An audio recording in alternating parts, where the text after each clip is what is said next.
जब हम वेद से आरंभ करते हुए और आधुनिक समय तक पहुंचते हैं तो एक अथाह ज्ञान राशि, इतनी ज्ञान राशि है कि उसको समेटना बड़ा मुश्किल हो जाता है।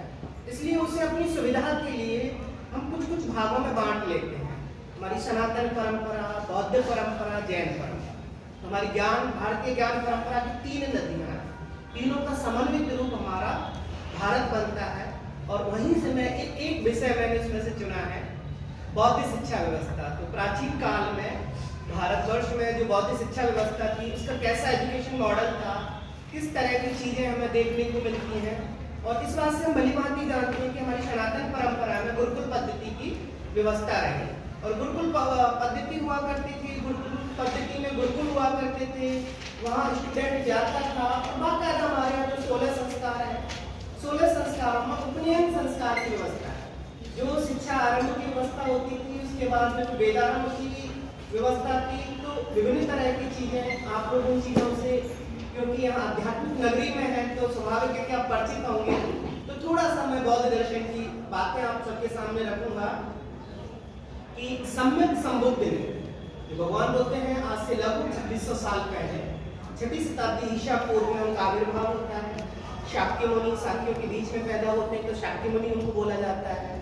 वो अपना यहाँ से इतने पास में ही, ज्यादा दूर नहीं, कपिलवस्तु। तो कपिलवस्तु के वो राजकुमार हैं। कपिलवस्तु से निकलते हुए कोपिया आते हैं, अपने जितने वस्त्र हैं, आभूषण हैं, उन सारी चीजों का त्याग करते हैं। फिर थोड़ा और आगे जाते हैं, तामेश्वर में अपने बालों का भी त्याग कर देते हैं। फिर निकल पड़ते हैं अथाह अनंत यात्रा पर। और वो ऐसी यात्रा है कि उसमें जो उनके प्रश्न है ना, वो प्रश्न कोई व्यक्तिगत प्रश्न नहीं है, दुख मुक्ति के प्रश्न है। वो ऐसे प्रश्न हैं जिन प्रश्नों का कि कोई भी जो आध्यात्मिक पथ पर अग्रसर होता है, वो व्यक्तित्व उन प्रश्नों के समाधान और समन के लिए अवश्य में आगे बढ़ता चला जाता है। तो ऐसे ही प्रश्न उनके दिमाग में कौंध रहे कि ये संसार जो है, इसमें दुख का क्या कारण है और ये दुख होता क्यों है। कि वो सोच रहे थे मनी मन में कि जाति पि दुखं, जरा पि दुखं, व्याधि पि दुखं, व्याधि पि दुखं, सबदम दुखम दुखम, सब कुछ दुख में है। जन्म लेना भी दुख में है, मरना भी दुख में है, और जो रोग है वो भी दुख में है, मानसिक रोग भी दुख में है। इस संसारी जब दुखों से भरा है तो इन दुखों का छुटकारा कैसे हो। अभी हमारी भारतीय परंपरा में उससे पहले बहुत बातें हो रही थी, तो हमारी आध्यात्मिक जो चीजें थी वो अलग अलग ढंग से इस पर चिंतन मनन कर रही थी। उस समय के जो प्रमुख आचार्य थे आलार कालम और उद्दक रामपुत्र, उन तक भी वो गए अपना ज्ञान राशि को समेटने के लिए, जितना वहां से उनको मिल सकता था उतना लिया। फिर भी उन चीजों का कोई सॉल्यूशन वो ढूंढ नहीं पा रहे थे। तो फिर उरुवेला, जो आज का गया है, बौद्ध गया जो जगह है, उसको उरुवेला उस जमाने में जानते थे, वहां जाके उन्होंने ज्ञान प्राप्त किया। और ज्ञान क्या था, देखो, सिद्धार्थ प्लस वो ज्ञान बराबर बुद्ध, सीधा सीधा एकदम मैथमेटिकल इक्वेशन है। सिद्धार्थ प्लस बोधि, जो बुद्धत्व का ज्ञान है, जो प्रतीत्य समुत्पाद का ज्ञान, इन्हीं 4 आर्य शक्तियों का उन्हें ज्ञान प्राप्त हुआ। और वो जो ज्ञान है जब प्राप्त हुआ तो बुद्ध बने, और बुद्ध बने तो उस ज्ञान को उन्होंने प्रचार करना चाहा तो सारनाथ में आए और वहां पहला प्रवचन दिया। और उस प्रवचन को क्या बोलते हैं हम लोग, धम्मचक्र प्रवर्तन, ठीक है ना, धम्मचक्र की प्रवर्तना की। और उसी आप जैसे अभी तक वो जो आषाढ़ी पूर्णिमा, जिसे हम लोग गुरु पूर्णिमा के रूप में मनाते हैं, आजादी के 70-75 साल में जो हम अमृत महोत्सव मना रहे हैं, माननीय प्रधानमंत्री जी के सानिध्य में पहली बार आषाढ़ी पूर्णिमा को इंटरनेशनल लेवल पर मनाया है। तो ये एक बड़ा क्रांतिकारी कदम वर्तमान सरकार का रहा है कि इन्होंने धम्मचक्र प्रवर्तन दिवस का अंतर्राष्ट्रीयकरण किया और सारनाथ में इसका बाकायदा इंटरनेशनल जो बुद्धिस्ट कन्फेडरेशन है उसके बैनर तले इस प्रोग्राम को आयोजित करवाया, जिसके पहले मुख्य अतिथि के रूप में मंगोलिया को हमने रखा, क्योंकि मंगोलिया बुद्धिस्ट कंट्री है और भारत के साथ उनके बहुत अच्छे संबंध हैं। तो उसके बाद जो बुद्ध धातु है वो मंगोलिया में यहाँ से भेजी दर्शन के लिए, वो वापस आई। तो इस तरह का जो हमारी लुक फॉर ईस्ट पॉलिसी आप लोगों ने सुना होगा, तो माननीय मोदी जी ने उस लुक फॉर ईस्ट को एक्ट फॉर ईस्ट पॉलिसी में कन्वर्ट कर दिया। तो जो हमारे ईस्टर्न कंट्रीज हैं एशिया के, छोटे छोटे जो देश हैं, थाईलैंड है, वियतनाम है, बर्मा है, कंबोडिया है, फिलीपींस है, इंडोनेशिया है, मलेशिया है, इन देशों के साथ जो हमारा बौद्ध धर्म दर्शन को लेकर बहुत बड़ा एक राजनीतिक संबंध रहे हैं, लोग देख रहे हैं कि भारत के विश्वविद्यालय भी बहुत वर्ल्ड लेवल पर अपना अपना नाम कमा रहे हैं।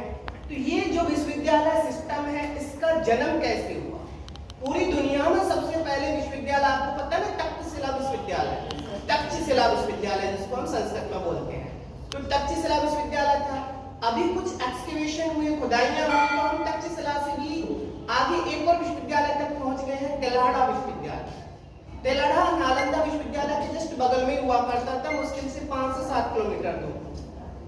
तो अब हम तेलाड़ा तक पहुंच गए हैं। तेलाड़ा के पास में नालंदा विश्वविद्यालय था।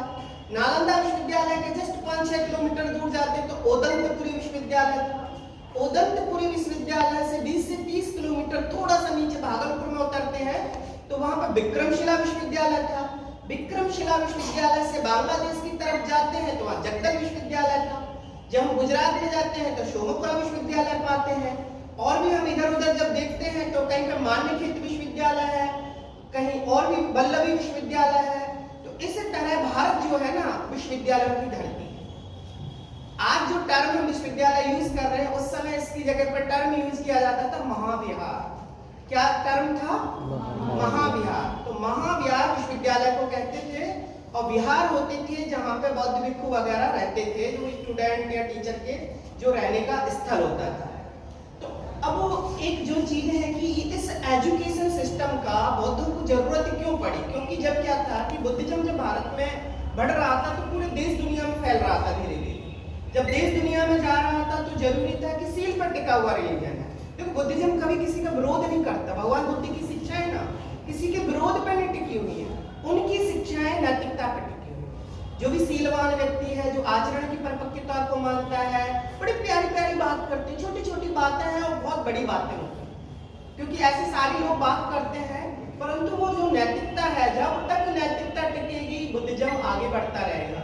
नैतिकता का ह्रास होता है, बौद्ध धर्म का पतन भी भारत से हो जाता है। तो यह पंचशीलों की बात वो रखते हुए कहते हैं कि पाणातिपाता वीरमणि सिक्खापदं समादयामि। ये बुद्धिस्ट एजुकेशन मॉडल का ऑब्जेक्टिव है कि ये एजुकेशन सिस्टम हमें डेवलप क्यों करना पड़ रहा है।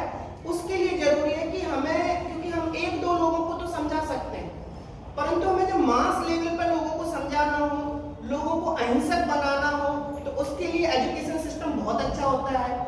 तो स्कूल हुआ, कॉलेज हुआ, यूनिवर्सिटी खोलने के बाद में उन्होंने सिखाया कि किसी भी प्राणी की हिंसा नहीं करनी चाहिए। मनसा वाचा कर्मणा, हमें प्राणी हिंसा से विरत रहना चाहिए। फिर वो बोलते हैं कि अदत्ता दाना वेरमणि सिक्खापदं समादयामि, बिना दिए किसी की चीज को ग्रहण नहीं करेंगे, चोरी नहीं करेंगे। कामेषु मिथ्याचारा वेरमणि सिक्खापदं समादयामि, काम वासनाएं, मिथ्या जो व्यभिचार है, आजकल आप घटनाएं दुर्घटनाएं पढ़ते रहते होंगे, बहन बेटियों का कभी कभी इस तरह की चीजें प्रॉब्लम में आती हैं, तो वो जो चीजें, ऐसा वातावरण नहीं होना चाहिए। और ये तो देखो सरकारें, विगत सरकारों में आप देख रहे हैं कि सरकारों ने बहुत संयमता से, किस तरह से कठोरता से कानूनों का पालन करवा के इन चीजों पर रोक लगवाई है। तो ये एक बड़ा विषय होता है कि सरकारें वास्तव में काम करती हैं और उसका प्रतिफलन हमें दिखाई भी देता है। तो उन्होंने इस तरह से सोचा, मूसावादा वेरमणि के लोग झूठ ना बोले, मूसावादा मिथ्या भाषण, झूठ ना बोले लोग। और सुरामेर मज्जपमादट्ठाना वेरमणि सिक्खापदं समादयामि, शुरा, शराब, जितने भी मादक पदार्थ होते हैं, नशीले पदार्थ होते हैं, उनके सेवन से विरत रहना। क्योंकि समाज को विकृत करने वाली ये 5 चीजें होती हैं। इन 5 चीजों से अगर समाज दूर हो जाए तो कोई भी समाज प्रज्ञावान समाज की तरफ आगे बढ़ना शुरुआत हो जाता है। तो बुद्धिस्ट एजुकेशन सिस्टम का एक बहुत बड़ा ऑब्जेक्टिव था कि लोगों को सदाचार सिखाना, सील सिखाना। हमारा जो भारतीय संस्कृति का पूरा मोटो ही है, एतदेश प्रसूतस्य सकाशाद अग्र जन्मना स्व चरित्र शिक्षेरन प्रदभ्य सर्व मानव। इस पृथ्वी के सभी मानवों को हमें चरित्र सिखाना है। तो हम इस धरोहर को मानने वाले लोग हैं। तो उस धरोहर से ये परंपरा निकलती है। और जो बुद्धिस्ट एजुकेशन सिस्टम है उसका मोटो भी यही होता है कि सभी तक हमें सदाचार को, सभी तक हमें सील को लेके आगे जाना है। तो जब, और एक चीज जो शिक्षण संस्थानों की हम प्रक्रिया की भी बात करें, तो मैं अभी एक नाम बता रहा था तो कुछ नाम छूट गए, आप लोग सुने कि तेलाड़ा विश्वविद्यालय बिहार में था, तक्षशिला आज के समय पाकिस्तान में है, नालंदा बिहार में, वल्लभी गुजरात में, विक्रमशिला बिहार में, ओदंतपुरी बिहार में, नदिया बंगाल में, जगदलपुरी बांग्लादेश में है, कांचीपुरम तमिलनाडु, ललितागिरी उड़ीसा, नागार्जुन कोंडा आंध्र प्रदेश, शारदा महाविहार कश्मीर, मान्यखेत कर्नाटक, उज्जैनी मध्य प्रदेश, शिरपुर छत्तीसगढ़, मथुरा उत्तर प्रदेश, जगन्नाथ महाविहार उड़ीसा, भापरू महाविहार राजस्थान। ये कुछ इंपॉर्टेंट नाम हमें मिलते हैं एजुकेशन इंस्टीट्यूट के। और महाविहार का मतलब होता है विश्वविद्यालय, ठीक है ना। जो हम विश्वविद्यालय सिस्टम की बात कर रहे हैं तो वो ये होता है। अब जैसे कि ये जो इंस्टीट्यूट चलते थे तो चलते कैसे थे, सारे के सारे दान पर टिके हुए थे ना। और आज के समय दान में हमने एक शब्द और लगा दिया है, क्या, अनुदान पर टिके हुए थे, ऐसे कह सकते हैं। सरकार फंडिंग नहीं देगी तो हमारे एजुकेशन इंस्टीट्यूट डेवलप कैसे होंगे। तो विभिन्न राजा हुए, सम्राट बिंबिसार, अजातशत्रु, कालाशोक, महापद्मनंद, घनानंद, फिर उसके बाद में आते चंद्रगुप्त मौर्य, बिंदुसार है, फिर अशोक है, फिर बृहद्रथ है, उसके बाद आएंगे तो जो है गौतमीपुत्र शतकर्णी है, और आएंगे तो महाराज चंद्रगुप्त द्वितीय विक्रमादित्य है, कुमारगुप्त है, सम्राट हर्षवर्धन है। तो ऐसे एक विशाल परंपरा रही राजाओं की। सभी राजा दान देते थे वहां। वो दान कैसे देते, 10 गांव दे दिए, इन 10 गांव का जो टैक्स आएगा वो टैक्स इस इंस्टीट्यूट को जाएगा। तो उस इंस्टीट्यूट को क्या होता है कि देखो, टीचर और स्टूडेंट अगर अपना उस समय फ्री है, खाने पीने का उनके पास अच्छी तरह से व्यवस्था है, तो ज्ञान की जो परंपरा है वो आगे बढ़ती है। अन्यथा वो चीजें बाधित हो जाती हैं। अगर मान लो कि बच्चों के पास में व्यवस्था ना हो अपनी फीस देने की, अगर सरकार वो व्यवस्था कर देती है तो कितना अच्छा होता है। वैसे ही टीचर की अगर सैलरी नहीं मिलेगी तो खर्चा कैसे चलेगा। तो ये व्यवस्थाएं पूरी तरह से वहां के उस समय के राज्य व्यवस्थाएं, जो भी राजा रहे, जो भी राजतंत्र उस समय रहे, उन लोगों ने बराबर करते रहे, एक के बाद एक व्यवस्थाएं होती रही। और उसके बाद सामान्य जन, जो भी किसी कोई व्यापारी है, किसी के पास एक्स्ट्रा पैसा है, तो वो भी अपना दान वहां पे करते थे। अपने नामों से लोग और वहां पे मतलब कमरे बना देते थे कि एक कमरे का निर्माण इन्होंने करवा दिया। और जस्ट इमेजिन करो कि इतने बड़े बड़े विश्वविद्यालय, 7-7, 8-8 मंजिल की लाइब्रेरीज हुआ करती, और कैसे नष्ट किया गया उस पर भी हम अभी आएंगे। तो इसमें एंट्री के लिए भी आप देखेंगे तो एक संस्कार, जैसे हम उपनयन संस्कार की हमारे इधर की तरफ व्यवस्था की बात करते हैं, बौद्धों में प्रवज्या और उपसंपदा संस्कार होते थे। सेम टू सेम चीजें हैं कि कोई सामनेर बनता है व्यक्ति पहली बार तो प्रवज्या होगी, प्रवज्या होकर उसका एंट्री होती है, एंट्री होके स्टूडेंट के लिए इक्वल शब्द है सामनेर। क्या शब्द है, जो छात्र हम बोल रहे हैं उस छात्र के लिए वहां पर शब्द होता था सामनेर। जब वो सामनेर वहां पे 20 साल का हो जाता था, उसकी उपसंपदा होती थी, या 12 साल पूर्ण कर लेता था तो उपसंपदा होती थी। उसके बाद वो भिक्षु कहलाता, जो आपने देखा होगा कांसाय वस्त्र पहन के, जो भगवा वस्त्र पहन के जो भिक्षु लोग, जो बुद्धिस्ट मॉन्क होते हैं उस तरह के, तो वो भिक्षु बन जाता था। तो ये एक सिस्टम था। तो ये टर्मिनोलॉजी है। इन्हीं भिक्षुओं में से कुछ थेर होते थे, कुछ महाथेर होते थे, कुछ आचार्य होते थे जो पढ़ाते थे। तो आपने नाम सुनेंगे आचार्य नागार्जुन का, दिगनाथ का, रत्नकीर्ति का, स्थिरमती का, प्रज्ञाकरमती का, कमलशील का, शांतरक्षित का। बहुत लंबी परंपरा है।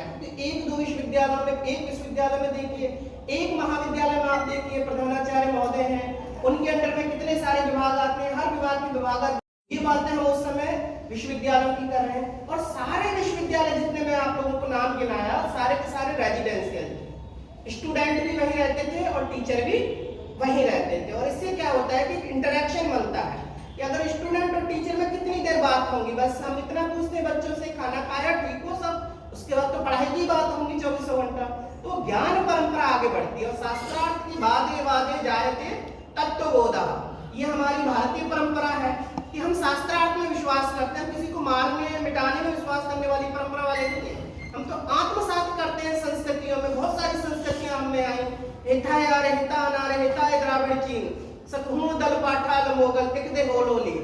भारतीय संस्कृति सभी को आत्मसात करती है और अपनी जो मूल परंपरा है उसके साथ में लेते हुए हम सब लोग आगे बढ़ते हुए चले जाते हैं। तो यही हमारी सनातन संस्कृति और ज्ञान परंपरा है। तो आप ये देखिए कि प्रवज्या और उपसंपदा के बाद गुरु और शिष्य के कर्तव्यों को भी निर्धारित किया उन्होंने। मिलिंद प्रश्न किताब है, उस किताब में हमें मिलते हैं कि एक टीचर, एक आइडियलिस्टिक टीचर कैसा होता है, आइडियलिस्टिक स्टूडेंट कैसा होता है। तो उन्होंने 25 जो गुरु के कर्तव्य हैं वो शिष्य के प्रति वो क्या क्या होना चाहिए, कि आचार्य को शिष्य का सदैव ध्यान रखना चाहिए, उसको कर्तव्य अकर्तव्य के बारे में बताते रहना चाहिए, उसे सावधान करते रहना चाहिए, उसको सोने से लेके उठने बैठने तक के रूल रेगुलेशन बताने चाहिए। रुग्णावस्था में स्टूडेंट का टीचर को ध्यान भी रखना चाहिए, भोजन में क्या पाया क्या नहीं इसका भी ध्यान रखना चाहिए, उसके विशेष चरित्र के बारे में भी जानना चाहिए और बच्चे को गाइड करना चाहिए। भिक्षा पात्र में जो मिले उसे बांट कर खा लेना चाहिए, क्योंकि भिक्षु होते थे सारे लोग भिक्षाटन करके लाते थे, और जहाँ भिक्षाटन संभव नहीं था वहाँ पे अनुदान से प्राप्त मिल जाता था, तो वो लोग इकट्ठा वहाँ पर भोजन बनाते थे और सारे लोग मिलके वहाँ खा लेते थे। किसके साथ जाना है किसके साथ नहीं जाना है अध्यापक को बच्चे को बताना चाहिए, क्योंकि बच्चा तो सब कुछ छोड़ के आ गया, अपने घर को त्याग कर वो टीचर की शरण में आया है, तो टीचर का कर्तव्य बनता है कि पुत्र लोग पिता की भांति अपने पुत्र जैसे पिता पुत्र का पालन करता है, पुत्री का पालन करता है, वैसे ही शिक्षक जो है अपने छात्रों का परिपालन करे। कभी भी जैसे किस विहार में जाना है, किस गांव में जाना चाहिए, इसके बारे में बताना चाहिए, उसके दोषों को क्षमा कर देना चाहिए, पूरे उत्साह से पढ़ाना चाहिए, बिना किसी के अवकाश के पढ़ाना चाहिए। कुछ भी छात्र को जो ज्ञान से संबंधित है उसको छुपाना नहीं चाहिए। विद्या से मैं इसे पुनर्जन्म दे रहा हूँ ऐसा विचार कर पुत्रवत स्नेह से उसको पढ़ाना चाहिए, और शिष्य अपने उद्देश्य से फिसले ना, ये भी टीचर को ध्यान रखना चाहिए। बौद्ध साहित्य में पाली साहित्य में जगह जगह बताए गए, वैसे ही जो छात्र होते थे सामणेर के रूप में कहलाते थे, और उनको भी जैसे कि गुरु के लिए अपना पानी इकट्ठा रख देना, ला के उनके लिए नहाने धोने की व्यवस्था कर देना, गुरु के उठने से पहले उठ जाना, पूरे जो भी वातावरण है एकेडमिक उसको साफ सुथरा कर देना, गुरु की बातों को मानना, इस तरह। और साथ में जो सील हमने बताए थे 5 सील और 5 सील और कि कभी भी विकाल भोजन नहीं करना, छात्र को एक ही समय भोजन करना है, नृत्य गायन वादन में ज्यादा इंटरेस्ट नहीं लेना है, माला गंध लेपन आभूषण इत्यादि धारण नहीं करना है, ऊंचे आसनों पर नहीं सोना है, सोना चांदी हीरे जवाहरात जैसी बहुमूल्य वस्तुओं का त्याग कर देना है, क्योंकि छात्र जो है ज्ञान अर्जन करने जा रहा है, और ज्ञान अर्जन करने जाएगा तो जो भी अड़चन है ना, ये अड़चनें इन्हीं से आती हैं, तो उन सब को छोड़ते हुए एक हमारे बहुत प्यारा सा ग्रंथ है सुकनासोपदेश, कादम्बरी का हिस्सा है संस्कृत में, तो सुकनासोपदेश में जो गुरु का वचन है ना वो अमृत के समान वहां बताया गया है कि वो इस तरह से बच्चों का परिमार्जन करता है कि कई बार आपको लगेगा बिना साबुन के धोने जैसा होता है। गुरु की जो बातें होती हैं, वचन होते हैं, तो इतनी सारी चीजें अच्छी अच्छी चीजें यहाँ बताई जा रही हैं। और एक चीज आप देखेंगे कि जब हम स्टूडेंट और टीचर रेशियो की भी तक की बात थी, नालंदा विश्वविद्यालय में 5 स्टूडेंट पे 1 टीचर होता था, और विक्रमशिला विश्वविद्यालय में 3 स्टूडेंट पे 1 टीचर, 3:1 था विक्रमशिला का, और नालंदा का 5:1 का था। ऐसे ही भारत विश्व गुरु नहीं बना। नालंदा विक्रमशिला की जब बातें पढ़ोगे विश्व गुरु बनने में ये रीजन है कि अब 3 स्टूडेंट पे 1 टीचर पढ़ाएगा तो उसकी हर चीज की जो भी कमी है बुराइयां हैं उन सबको दूर कर देगा। ज्यादा बच्चे होते हैं तो ज्यादा तरह से मैनेज नहीं कर पाते। अब हम कंटेम्प्रेरी समय में मॉडर्न एजुकेशन सिस्टम में है, हमारे जो गुरुकुल वाली व्यवस्थाएं हैं वहाँ पे ये सारी चीजें आपको आज भी देखने को मिलेंगी। जो परंपरागत शिक्षा व्यवस्था हमारी चली आ रही है, जिसमें संस्कृत के विभिन्न विश्वविद्यालय अपनी भूमिका निभा रहे हैं, वहाँ पे आपको ये सिस्टम देखने को अच्छी तरह से मिल जाएगा। जब हम स्टूडेंट की भी बात करें तो स्टूडेंट यूनियन के इलेक्शन होते थे। नालंदा विश्वविद्यालय में वो उल्लेख मिलते हैं कि स्टूडेंट यूनियन के इलेक्शन होते थे, बाकायदा लोग पार्टिसिपेट करते थे और अपना अध्यक्ष चुनते थे, और प्रीफेक्ट जैसे कॉन्सेप्ट होते थे कि जैसे नालंदा में खुदाई में अभी तक हमें 11 बिहार मिले, 11 बिहार मतलब 11 हॉस्टल मिले हैं, तो हर हॉस्टल का एक प्रेसिडेंट अलग अलग वो भी चुने जाते हैं। पूरी यूनिवर्सिटी का भी चुना जाता था और हॉस्टल वाइज भी आपके प्रीफेक्ट चुने जाते थे। और आप लोगों ने हुएंसांग का नाम सुना होगा, फाइयान का नाम सुना होगा, इत्सिंग है, हेचो है, ये चीनी कोरिया यात्री बहुत विभिन्न देशों के लोग भारत में अध्ययन करने आते हैं। आज भारत में पुनः इस तरह की अवस्थाएं बन रही हैं, लोग फिर से ज्ञान रंजन करने के लिए यहाँ पे आ रहे हैं, तो ये जो भारतीय संस्कृति है उस चीज को ध्वनित करता है। और स्त्री शिक्षा की अगर बात करें तो स्त्रियों की अलग व्यवस्था, जब बुद्धिस्ट एजुकेशन मॉडल में बात करेंगे तो स्त्री और जो पुरुष है दोनों के बिना तो दोनों का ही अध्ययन बहुत जरूरी होता है, तो उनकी अलग व्यवस्था की गई थी, क्योंकि ये मोनेस्टियल सिस्टम था। स्टूडेंट जो था पूरी तरह से भिक्षु बन के पढ़ता था, ब्रह्मचारी बन के पढ़ता था। तो ये बिल्कुल संभव नहीं था जैसे आज का को एजुकेशन सिस्टम है कि स्त्री और पुरुष, लड़के लड़कियां एक साथ पढ़ लेते हैं। उस समय ये संभव नहीं था, क्योंकि ब्रह्मचर्य के नियम बड़े तगड़े होते थे। तो महिलाओं की अलग से व्यवस्था की गई, उनके अलग उस तरह से जो इंस्टीट्यूट होते थे। और उसमें जब अगर आप नाम देखोगे, जो भिक्षुणी संघ है पूरी तरह से, मैं कुछ नाम जैसे आपको गिनाता हूँ: अय्यतरा, मुक्ता, पन्ना, मित्ता, तिस्सा, धीरा, विशाखा, सुमना, धम्मा, सुमंगल माता, चित्ता, मैत्तिका, सुक्का, सोमा, भद्दा, कापिलानी, सुंदरी, नंदा, पटाचारा, चंदा, खेमा, उत्तरा, शिशुपचाला, किसा, गौतमी, अम्बपाली, इसी दासी, सुमेधा इत्यादि अनेक भिक्षुणियों के नाम हमें एक ग्रंथ मिलता है पाली में, थेरी गाथा। तो थेरी गाथा ग्रंथ में हमें नाम मिलता है। जैसे वैदिक में आप लोगों ने पढ़ा होगा, ऋग्वेद कालीन जो हमारी ऋषिकाएं हैं, अश्वघोरा, अश्वघोषा, लोपामुद्रा, वो जो नाम हमें मिलते हैं, तो वो मंत्रों के दर्शन करते थे। आध्यात्मिक रूप से स्त्री और पुरुष में समानता थी। ऋग्वैदिक जो हमारी मंत्र दृष्टा ऋषिकाओं के नाम मिलते हैं, वैसा ही बौद्ध काल में स्त्रियों का स्वतंत्र अस्तित्व और स्वतंत्र चिंतन मनन की परंपरा का में उल्लेख मिलता है। जैसे भिक्षु संघ वैसे ही भिक्षुणी संघ होता था। देखिए दोनों संघ है, भिक्षु संघ भी है, भिक्षुणी संघ भी है। तो वो भिक्षुणी बन के अपना अध्ययन अध्यापन करते थे। उस तरह से एजुकेशन जो थी, इस तरह की जो एजुकेशन जो हम आज की बात कर रहे हैं, उस तरह के एजुकेशन का जरूर अभाव हमें देखने को मिलता है। परंतु जो भी कोई पढ़ना चाहता था तो मॉन्क या नन बनकर वो पढ़ सकता था, बाद में अपनी गृहस्थ लाइफ में लौट सकता था। तो ये मिनिमम एलिजिबिलिटी होती थी। ऐसा ही कुछ जो ट्रेडिशनल यूनिवर्सिटीज हैं, उनमें आपको जैसे ब्रह्मचारी के रूप में आपको पढ़ना है, ब्रह्मवादिनी के रूप में आपको पढ़ना है, तो वो व्यवस्थाएं आज भी कहीं ना कहीं पूरी दुनिया में, जैसे श्रीलंका में देखने को मिल जाएगा, थाईलैंड में देखने को मिल जाएगा, हमारे भारत में भी है, वियतनाम में भी इस तरह की व्यवस्थाएं हैं। तो आप पढ़िए, वापस अपनी गृहस्थ जो लाइफ है उसमें आके आप आरंभ करते हैं। तो इसके साथ ही केवल धार्मिक एजुकेशन नहीं दी जाती थी, शल्य चिकित्सा, आयुर्विज्ञान, ज्योतिष, गणित इत्यादि चीजों का भी एजुकेशन होता था।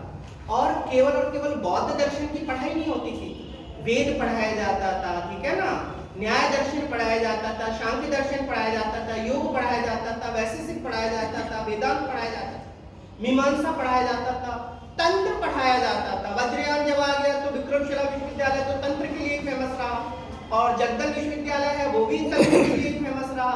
तो शैव शाक्त तंत्र सभी पढ़ाए जाएंगे, क्योंकि एक सिद्धांत को समझना है तो दूसरी परंपरा को भी समझना है। तो सारी चीजें मिक्सअप करके ये सारी चीजें पढ़ाई जाती थी। और इस विवेचन के आधार पर ऐसा हम कह सकते हैं कि जो बौद्ध शिक्षा व्यवस्था थी वो एक तरह से जनतांत्रिक पद्धति पर टिकी हुई थी, जिसमें एजुकेशन टू ऑल का कॉन्सेप्ट था कि शिक्षा जो है वो सभी के लिए है। शिक्षा में किसी के लिए डोर बंद नहीं है, कोई भी एजुकेशन ले सकता है। जिसमें रुचि है, उत्साह है शिक्षा के प्रति, वो आ सकता है और पढ़ सकता है। और यही वजह है कि आज हम जिस भारत को विश्व गुरु की बात करते हैं, उसमें भारतीय ज्ञान परंपरा में बौद्ध परंपरा का बहुत महत्व रहा है। तो एक धारा थी जिसका परिचय मैंने आपके सम्मुख रखा। और समय देने के लिए मैं आदरणीय प्रधानाचार्य महोदय, आदरणीय अध्यक्षा निधि राय मैम और रुक्मिणी मैम और हमारे जो भी अध्यापक सर हैं, उन सभी का बहुत बहुत धन्यवाद ज्ञापन करता हूँ।